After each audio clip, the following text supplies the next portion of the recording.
오늘이 사회적으로 보면 할로윈데이죠. 할로윈데이. 근데 교회적으로 보면 종교개혁주일입니다. 1517년 지금으로부터 400몇 년이죠? 504년 전에 오늘입니다. 마틴 루터가 95개의 조항의 반박문을 그 비텐베르크 성벽교회 출입문에다가 이렇게 붙였습니다. 그래서 종교개혁의 불을 붙였는데요. 그래서 이 날을 중심으로 해서 이제 10월 마지막 주일을 모든 교회들이 종교개혁주일로 지키고 있습니다. 이 종교개혁자들이 부르짖었던 것을 종합하면 5가지로 종합을 합니다. 그래서 종교개혁의 5대 강령이다라고 이야기도 하는데요. 우리가 한번 그래도 종교개혁주일이니까 우리 한번 같이 보면 영상 좀 올려주세요. 첫 번째가 오직 성경입니다. 솔라 스크립투라, 솔라 스크립투라. 두 번째가 솔라 그라티아, 오직 은혜. 세 번째는 솔라 피데, 오직 믿음. 그 다음에 솔루스 크리스투스라는 네 번째가 오직 그리스도. 그 다음에 솔리데오 글로리아, 그래서 오직 하나님께 영광. 파이브 솔라라고 이야기를 하는데요. 이 중에서 모든 것이 다 중요하지만 핵심 것을 하나 찍으라 한다면 우리가 기억해야 될 것이 오직 성경입니다. 이것이 종교개혁자들이 강조했던 것 중에 하나입니다. 오직 성경. 그래서 마틴 루터가 95개의 조항을 붙이게 된 이유가 있습니다.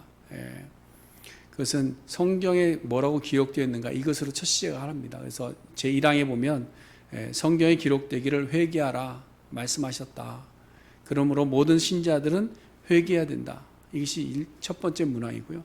두 번째 조항으로 가서 그럼 이 성경의 말씀이 이렇게 되어 있는데 왜 고해성사를 받는 사제들이 그 죄사함을 집행하는 것처럼 하느냐, 이것을 질문하고 있는 겁니다. 그 하나님의 말씀이 죄의 사면이 회개하는 자들에게 죄를 사함받는 것이 사제들이 죄를 사하는 것으로 이해해서는 안 된다라는 것이죠. 그럼 죄의 사면은 어떻게 이루어지느냐? 성경에 기록되어진 대로라. 오직 세상 죄를 지고 가시는 예수 그리스도를 믿고 그의 보혈의 공로 피를 힘입을 때에 우리가 죄 사함을 이룰 수 있다. 그러므로 우리의 죄를 사할 수 있는 분은 오직 예수 그리스도 한 분뿐이다. 이것이 성경의 진리다라는 것이죠. 이 성경의 진리는 구약에서부터 예표되었던 것을 신약의 예수님께서 완성해서 우리에게 주신 말씀입니다. 그래서 오늘 본문은 그 과정 중에 한 장면을 우리에게 보여주고 있는 것이죠. 그래서 오늘 본문의 제목을 모든 성경마다 좀 다르게 해놨겠지만 제가 가진 성경에 보면 겟세마네에서 기도하시다 이렇게 되어 있는데요. 겟세마네 기도다 이렇게 표현을 하기도 합니다. 여러분, 먼저 겟세마네라는 이름의 뜻인데요. 겟세마네라는 의미는 기름 짜는 틀이다라는 뜻입니다. 그러니까 뭔가를 이렇게 짜내서 물을 내는 겁니다. 우리가 30절 말씀에 보면 예수님께서 제자들과 성찬을 나누시고 감난산으로 가셨습니다. 그래서 감난산에 있는데 이 감난산에 이제 감람나무가 많이 있어서 아마 감난산으로 불렸던 것 같습니다. 이 감난산 서쪽 기슭에 보면 감람나무에서 수확한 열매들을 가지고 기름을 짜내는 올리브유를 만드는 그런 장소가 있었는데 그곳이 이 겟세마네라고 불렸던 곳입니다. 그럼 왜 마태는 동일한 장소를 동일하게 감난산에 있었던 일이면 감난산으로 계속하지 왜 겟세마네라는 이름을 특별히 강조했을까라는 겁니다. 여기 의미가 있는 것이죠. 이곳은 예수님께서 땀방울을 핏방울 같이 흘리면서 기도하셨던 곳이기 때문에 그것을 강조하신 겁니다. 그래서 누가복음 22장 44절에 보면 예수께서 힘쓰고 애써 더욱 간절하게 기도하시니 땀이 땅에 떨어지는 핏방울 같이 되더라. 그러니까 몸속에 있는 그 땀과 피를 다 쏟으면서 쥐어 짜내면서 온 신의 힘을 다해서 기도하신 것이다. 이것을 강조해서 겟세마네를 강조하고 있는 것이죠. 마치 우리가 신문을 당하는 사람들 어떤 드라마나 영화의 장면을 보면 그 고통당할 때 어떻습니까? 눈에서 피눈물이 막 흘러내리는 그런 걸 보지 않습니까? 그런 것처럼 예수님 온몸에서 그 땀과 피를 흘리는 그런 모습, 그것을 강조하기 위해서 겟세마네라는 지명을 사용한 것 같습니다. 예수님께서는 왜 이렇게 핏방울이 될 때까지 기도하셨는가? 그것은 이제 곧 만나게 될 고난과 죽음의 고통으로 인해서 고민하고 슬퍼하고 탄식했을 것이다 라고 우리가 일반적으로 봅니다. 근데 여러분, 정말 예수님께서 자신이 당하게 될 그 십자가의 고통이 무서워서 그 고통이 너무 아플 것 같아서 이렇게 기도하셨을까?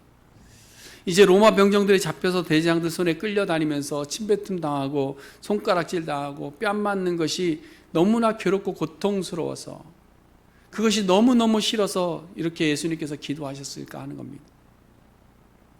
그것을 강조하고 싶어서 마태, 마가, 누가가 이 겟세마네의 기도를 그렇게 기록하고 우리에게 기록으로 남겼을까 하는 겁니다. 그렇지는 않다라는 것이죠. 사실은 예수님을 믿고 따르는 제자들이 이제 곧 만나게 되는 환난과 고난과 위기의 상황 속에서 우리가 어떻게 해야 되느냐 하는 것에 대한 위로와 방법과 우리의 힘을 주시기 위해서 사실은 이 말씀이 기록되고 있다. 예수님께서 겟세마네에서 기도하고 계시다라는 사실입니다. 여러분, 우리가 요한복음 16장 33절에도 말씀한 것처럼 세상에서는 너희가 환난을 당할 것이다 라고 분명히 말씀하고 있는 거예요. 예수님께서 제자들에게 남긴 말씀이 뭐냐? 너희가 세상에서 환난을 당할 것이다. 내가 십자가를 지고 가는 것처럼 너희들도 이 고난을 당할 것이다. 이것을 이야기하고 있는 거잖아요. 그러나 담대해라. 내가 세상을 이겨노라. 나는 지금 그것을 위해서 기도하노라. 이 말씀을 하고 있는 겁니다. 그래서 이 겟세마네 기도는 사실 우리가 당하게 되는 환난과 위기를 어떻게 극복할 수 있는가, 극복할 수 있는 이 방법을 우리에게 제시해 주고 있는 겁니다. 오늘 본문 37절에 보시면 예수님께서 고민하고 슬퍼하셨다라고 되어 있습니다. 그 고민과 슬픔의 정도가 어느 정도였느냐? 38절에 보니까 죽을 만큼이라고 그래요. 죽을 만큼. 내가 정말 죽을 만큼 정말 고민이 되고 너무나 슬프다라는 겁니다. 왜 이렇게 슬프셨을까 생각을 해보면 이해가 되는 부분들이 있죠. 그렇죠? 왜? 자기 제자가 자기를 팔아넘깁니다. 넘기는데 그것도 값을 후하게 치는 것도 아니에요. 노예가 어디 나가서 상해를 받았을 때 그 치료받는 그 치료비 은 30냥 그 정도 받고 예수님을 팔아버린 거예요. 또 그렇게 아끼던 자기 수제자, 내가 주님을 위해서 죽겠습니다. 나는 당신을 절대로 버리지 않겠습니다. 그걸 외치던 그 수제자가 이제 몇 시간 있으면 자신이 고통당하고 신문당할 때에 나는 저 사람 몰라요라고 부인할 그것을 다 아시는 것 아닙니까? 또 예수님은 이리저리 끌려다니면서 대제사장들에게 고통당하고 조롱당하고 또 로마 군병들의 채찍맞고 또 멸시받고 십자가에 죽을 것도 다 하는 거예요. 그러니까 얼마나 고민이 되겠습니까? 그렇잖아요. 한번 생각해 보세요. 여러분, 우리가 그 상황이라고 생각하면 고통스럽지 않겠습니까? 염려가 되잖아요. 구약에 나오는 엘리야 선지자를 보면 알 수 있어요. 엘리야 선지자도 그랬으니까요. 엘리야 선지자는 아방에게 진언했습니다. 그래서 가뭄이 있을 것이다. 그런데 그 가뭄 때문에 본인도 뭐예요? 그리 시내까지 숨어서 그 까마귀가 가져다 음식 먹으면서 삶을 열명해 갔던 사람이에요. 우상을 섬기는 바알 선지자도 싸웠습니다. 그를 다 물리쳤어요. 그리고 하나님의 영광을 드러냈습니다. 그럼에도 불구하고 미움을 받아서 도망자 신세가 되잖아요. 생명의 위협을 느끼고 결국 하나님 앞에 기도한 것이 뭐예요? 내가 죽게 되었으니 하나님 차라리 내 목숨을 거둬가 주세요. 예수님의 심정과 다를 것이 아니죠. 마찬가지로 우리는 이 세상에서 살면서 수많은 고난을 당합니다. 그렇죠?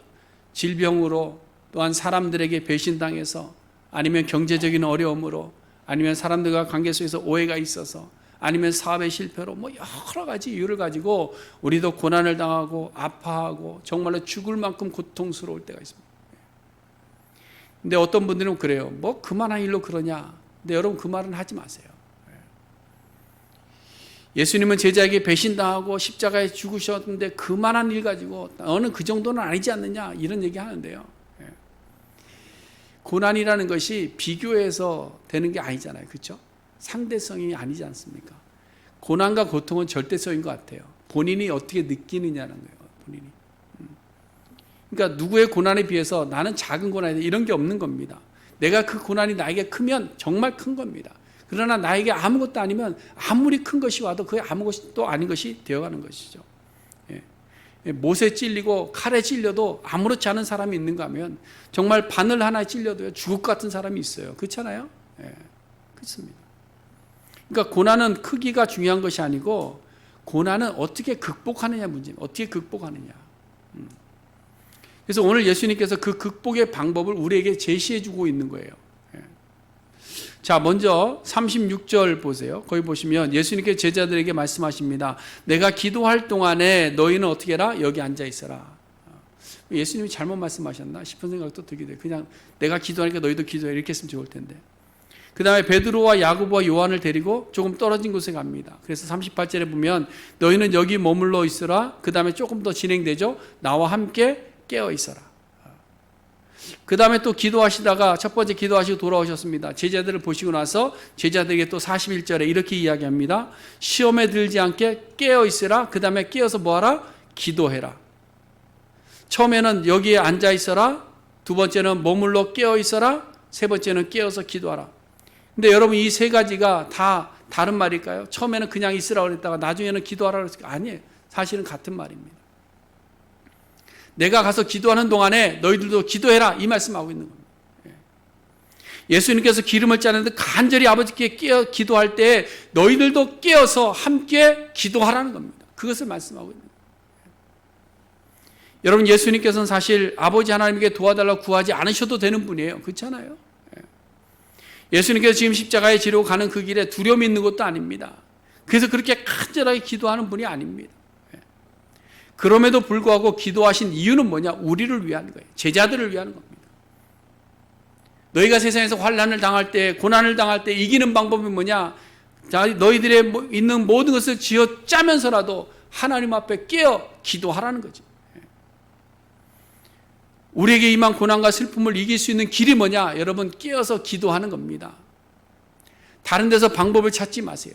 깨어 기도하는 겁니다. 그래서 하나님 앞에 간구하는 거예요. 외치는 겁니다. 부르짖는 겁니다. 억울하면 억울한 대로 부르짖는 거예요. 괴로우면 괴로운 대로 부르짖는 겁니다. 나의 가진 것이 너무나 없어서 형편없어서 그것이 원망스러우면 원망의 대로 부르짖는 거예요. 그래서 여러분 시편 62편에 뭐라고 그랬습니까? 백성들아 시시로 그를 의지하고 그의 앞에 마음을 토하라. 우리의 마음에 생각하고 있는 그 모든 것들, 고난의 아픔들을 하나님 앞에 토해내라는 겁니다. 그대로. 왜 그렇습니까? 하나님은 우리의 뭐가 되시니까? 피난처가 되신다. 야 너는 그만한 걸로 나한테 기도하냐? 야 너는 너 때문에 그렇게 기도하냐? 그렇게 말씀하지 않는다.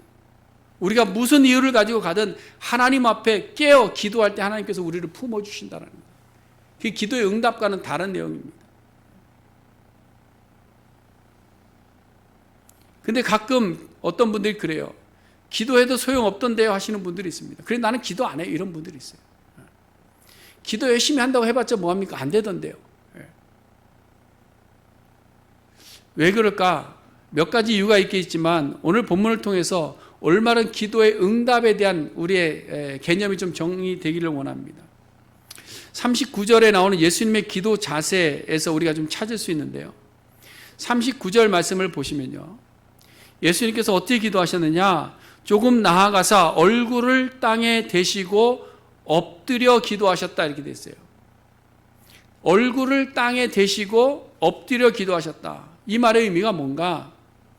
뭐 우리가 바닥에 무릎 꿇고 머리 땅에 대고 이슬람 교도들처럼 뭐 이렇게 엎드려서 기도하면 그것이 올바른 기도냐?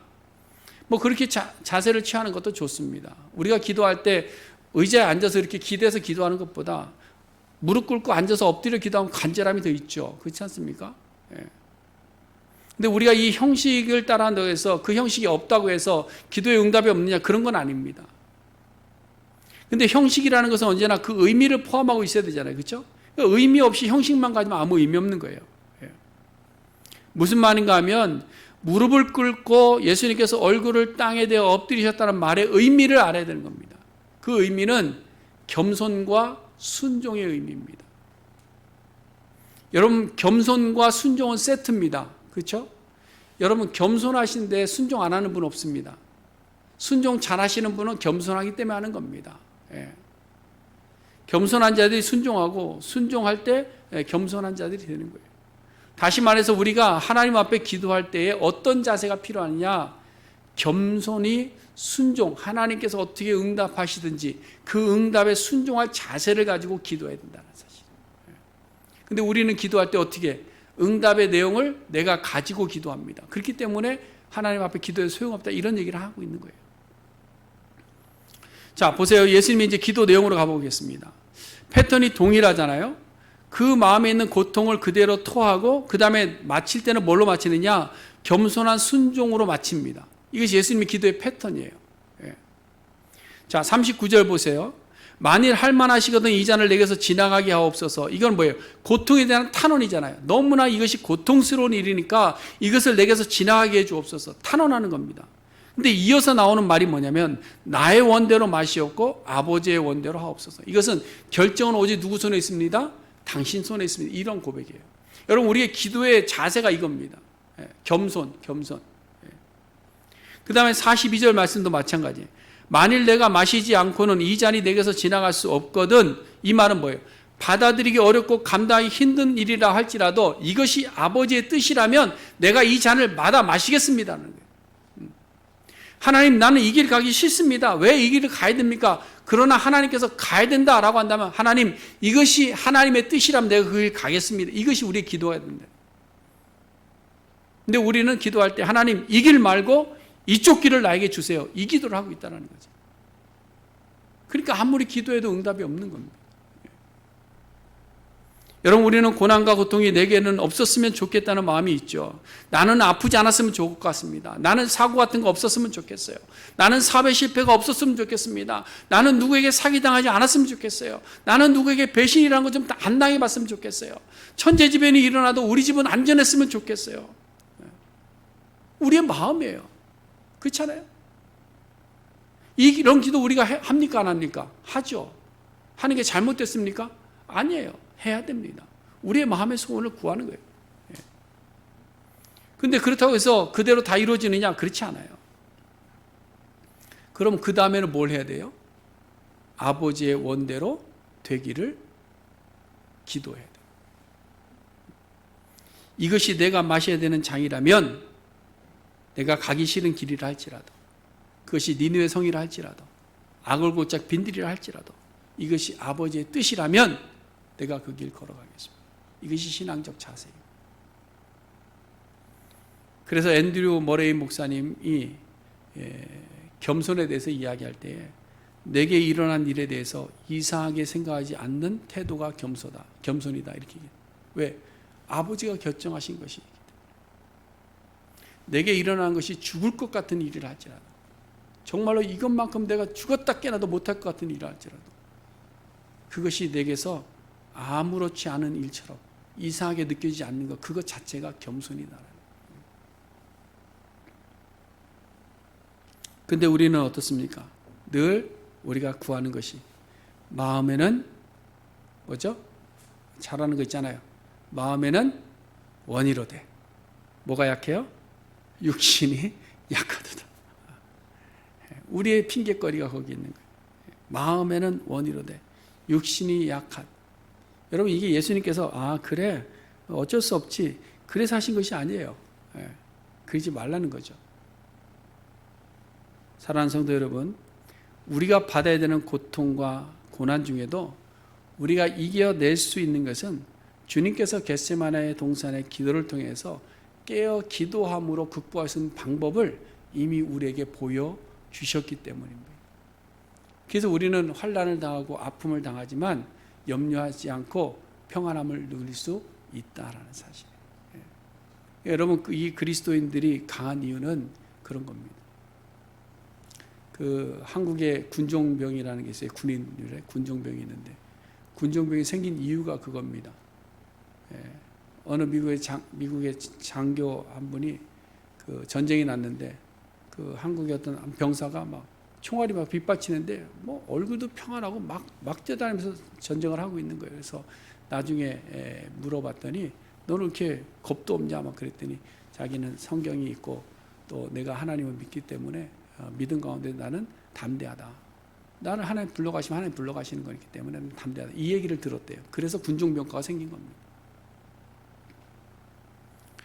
여러분, 우리는 그저 공상 속에서 믿어지는 어떤 그런 어떤 신물에 대한 믿음이 아닙니다. 겟세마네 동산의 기도를 통해서 우리에게 분명하게 보여주시고 가르쳐 주시고 증명해 주신 것을 우리에게 그 방법으로 제시해 준 겁니다. 그것이 우리에게 힘이 되는 겁니다. 여러분, 미국의 바이든 대통령이요, 그 일화를 많은 분들이 알고 계실 텐데 1972년에 만 29세인가요? 그때 나이로 최연소로 이제 그 상원의원에 선출이 됐다고 합니다. 근데 선출되자마자 한 달 후에 갑자기 교통사고가 나서 아내하고 딸, 어린 딸을 잃고 두 아들은 중상을 입었다고 그래요. 이 충격이 너무 큰 거죠. 상원의원이 돼서 너무 좋았는데 이 부인을 잃고 딸을 잃고 자녀들이 사고로 다치고 하니까 너무 고통스러운 겁니다. 그 충격이 너무 커서 상원을 이제 포기해야 되겠다라고 생각하고 있을 때 그 아버지가 바이든 대통령이 준 것이 있다고 그러잖아요. 그 만화 그림 한번 띄워주시기 바랍니다. 그 미국의 유명 작가 딕 브라운이 그린 만화인데요. 공포의 헤이가르라는 거랍니다. 두 컷으로 되어 있는데요. 이 그림을 주었다고 그래요. 비바람과 풍랑이 막 불어올 때 하나님 앞에 기도하는 Why me? 왜 나에게 이런 고통 주세요? 라고 기도했더니 갑자기 하늘에서 들려오는 음성이 Why not? 왜 너는 안 되니? 이런 거죠.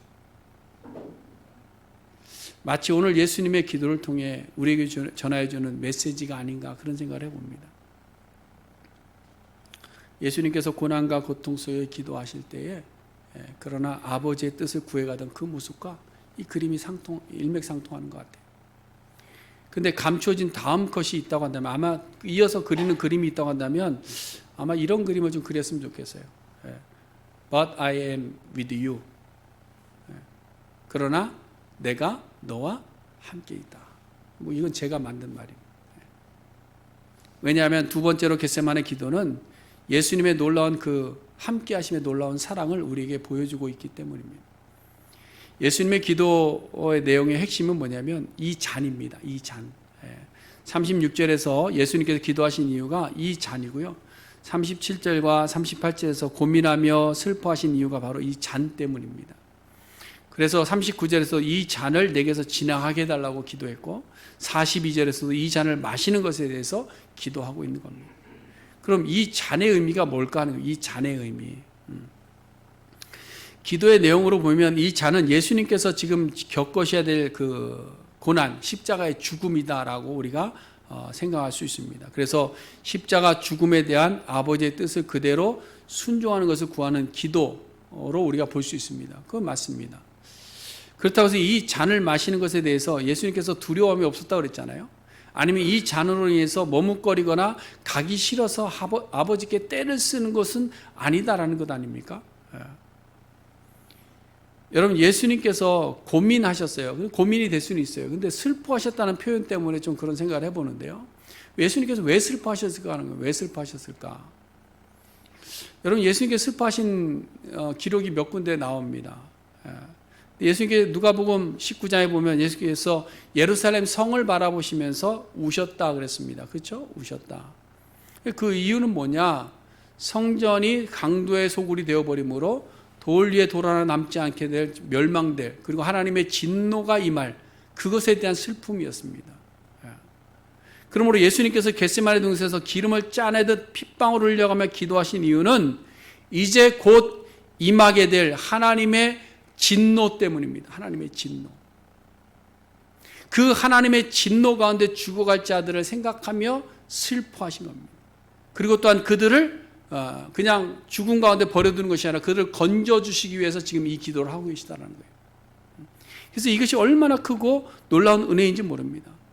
여러분, 예수님의 기도는 하나님의 진노가 임하지 않을 수 있는 길이 자신의 죽음 외에밖에 없다고 한다면 자신이 죽어서라도 그 진노가 저들에게 임하지 않기를 위해서 지금 기도하고 있다는 사실이에요.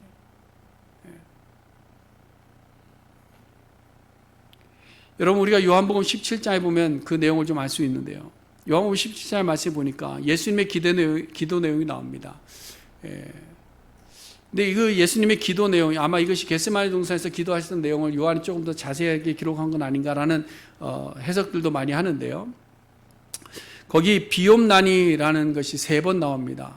첫 번째는 9절에서 내가 비옵는 것은, 그럽니다. 내가 비옵는 것은, 내가 구하는 것은, 내가 하나님께 요청하는 것은 세상을 위한 것이 아니라 내게 주신 자들을 위함이라. 믿고 구원받는 하나님의 자녀들을 위함이라. 예수님의 십자가 아래 있는 자들을 위함이다 라는 것을 먼저 기도하셨습니다. 첫 번째. 그 다음에 15절에 가보면 내가 비옵는 것은 똑같이 나오는데요, 여기는 그들을 세상에서 데려가시기를 위함이 아니라 다만 악에 빠지지 않게 보존하시기 위함이다, 이렇게 되어 있어요. 이 말은 뭐냐면 내가 비는 것은 하나님의 임할 그 진노 가운데서 저들을 데려가실 것을, 그들을 심판하실 것을 구하는 것이 아니라 그들이 그 악에서 빠져나올 수 있는 길을 제시해 주기 위해서, 그 길을 열어주기 위해서 내가 하나님 앞에 간구하고 있습니다, 이 기도를 하고 있는 거예요. 이게 두 번째. 근데 더 감사한 것은 뭐냐, 20절에 한 번 더 비옵나니 하는 부분이 나옵니다. 내가 비옵는 것은, 거기에 나오면 이렇게 돼 있죠. 이 사람들만 위함이 아니요, 여기에 나와 함께 있는 이 제자들만 위함이 아니요, 그들의 말로 말미암아 나를 믿는 모든 사람들도 위함이라. 이 예수님의 기도 때문에, 예수님께서 겟세마네 동산에 기도하셨던 그 기도 때문에, 예수님께 십자가를 지시고 걸어간 그 고난 때문에 우리가 그 혜택을 지금 보고 있다는 사실이에요. 예수님이 제자들에게 임할 진노에서 건지시기 위해서 기도하신 것이라는 겁니다.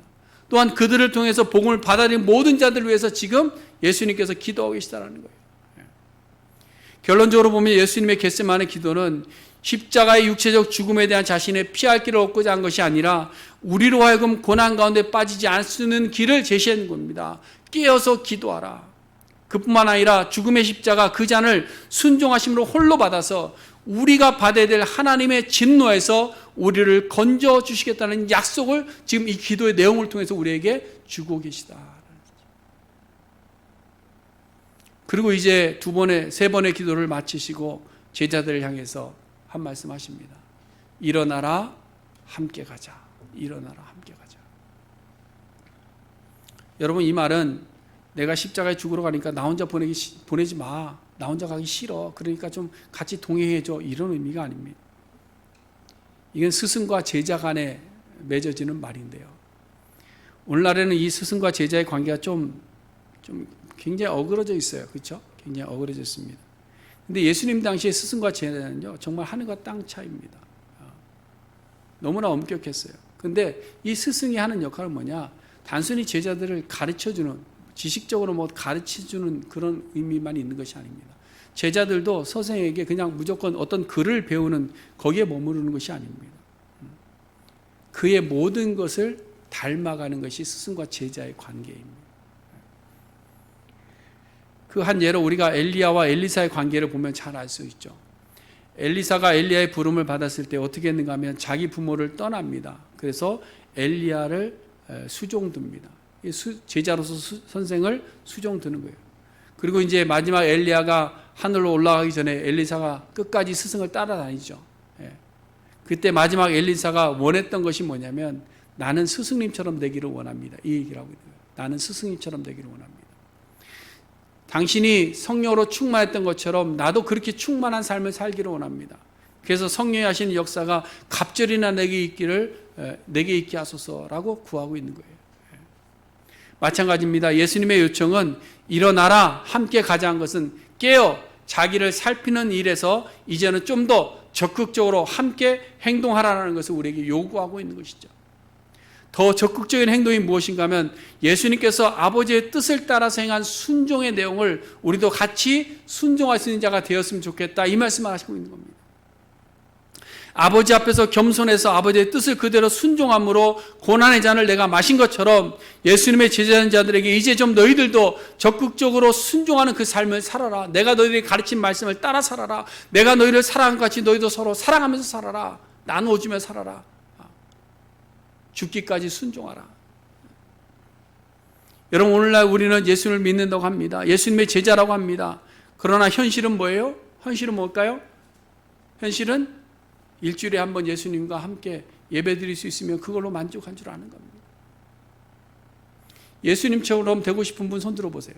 십자가에 죽고 싶으신 분 계세요? 남을 위해서 나를 내줄 수 있는 그런 분 계신가요? 다른 사람을 위해서 내가 내 것을 다 희생하고 싶은 분 계신가요? 내가 다른 사람 때문에 뺨 맞는 것을 원하시는 분 계십니까? 없잖아요. 근데 우리는 예수님의 제자라고 그래요. 제자는 스승을 닮아가는 것이 제자입니다.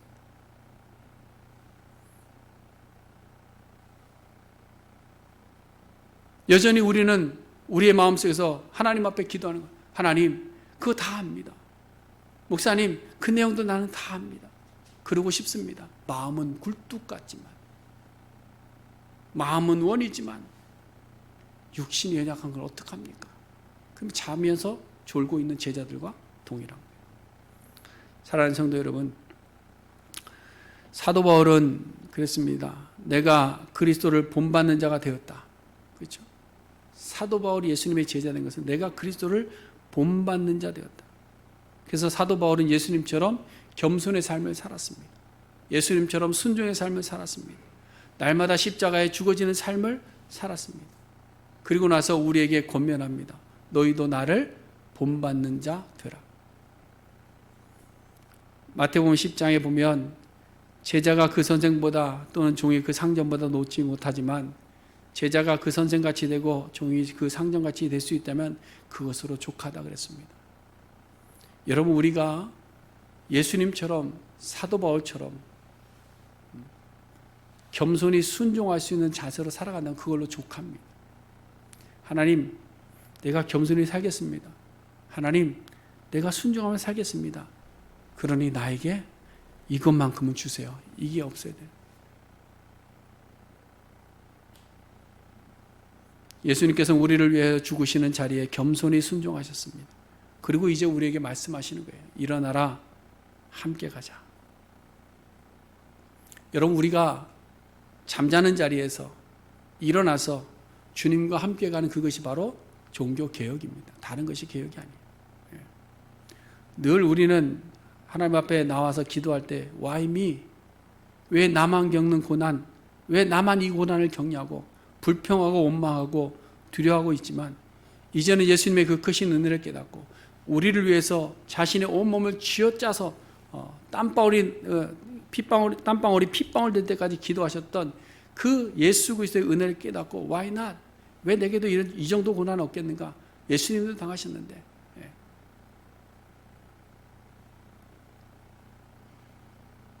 그러나 The Lord with me, 주님이 나와 함께 하심을 내가 믿기 때문에 나는 일어날 것이다. 주님과 함께 가겠다. 결심할 수 있는 우리 모두가 될 수 있기를 간절히 소원해 드립니다. 504년 전 종교 교역자들은 예수님을 본받아 고난의 쓴잔을 겸손히 순종하며 받아 마셨습니다. 그래서 일어난 겁니다. 그들이 죽을 수도 있고 추방당할 수도 있고 출교당할 수도 있고 죽음의 자리에 내몰릴 수도 있었습니다. 그러나 오직 성경으로 오직 하나님의 영광을 위해서 자신의 모든 것을 내려놓고 말씀대로 살아가려고 애쓰며 일어나서 개혁을 했던 겁니다. 이제 오늘 우리도 마찬가지입니다. 우리가 겪고 있는 고난의 쓴잔이 있다 해도요, 하나님 앞에서 겸손히 순종하여서 받아 마심으로 일어나 함께 그 길을 걸어갈 수 있는 우리 모든 성도님들 될 수 있기를 주님의 이름으로 간절히 축원해 드립니다. 기도하겠습니다.